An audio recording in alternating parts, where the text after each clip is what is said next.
एक पत्नी की दर्द भरी कहानी।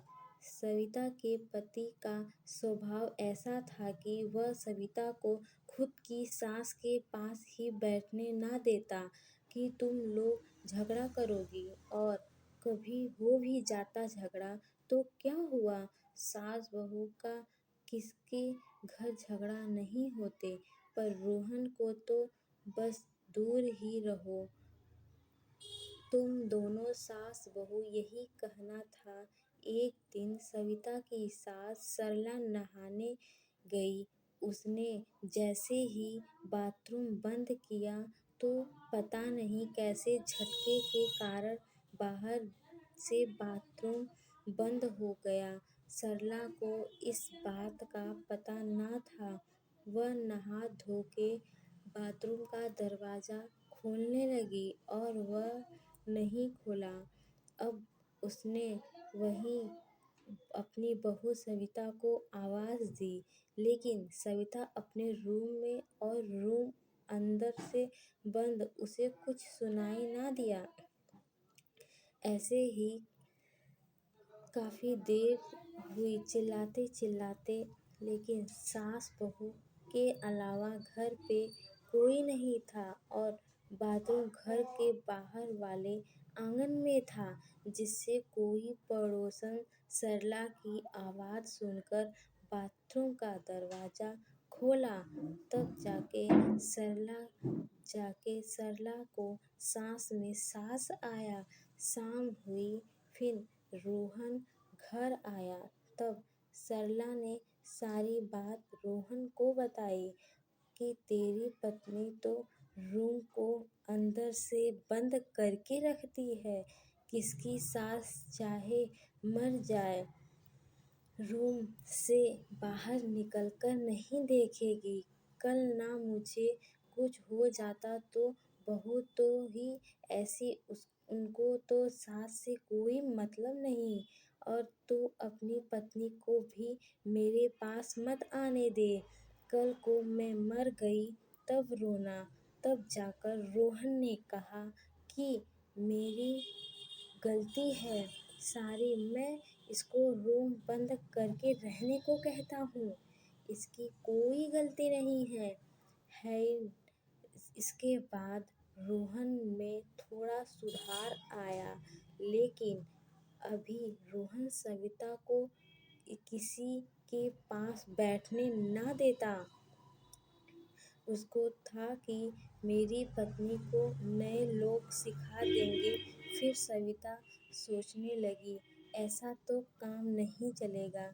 इतनी बड़ी जिंदगी है मेरे सामने, हमेशा ही मैं एक कमरे में बंद होकर नहीं रह सकती, किसी से बात भी नहीं करूं।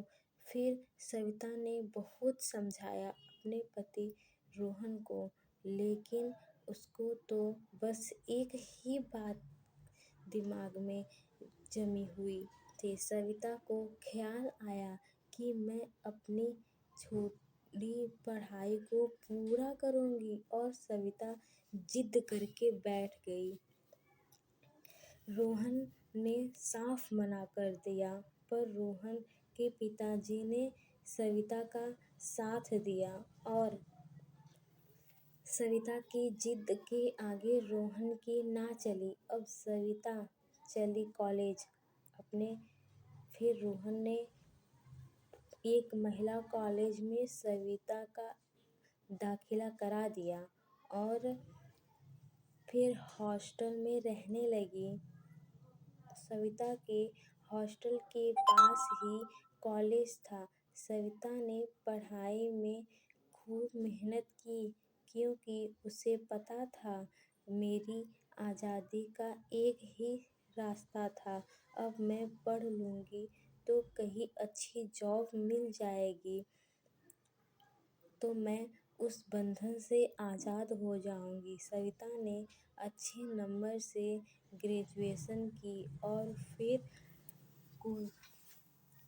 कोचिंग की, जिससे कई साल हो गए।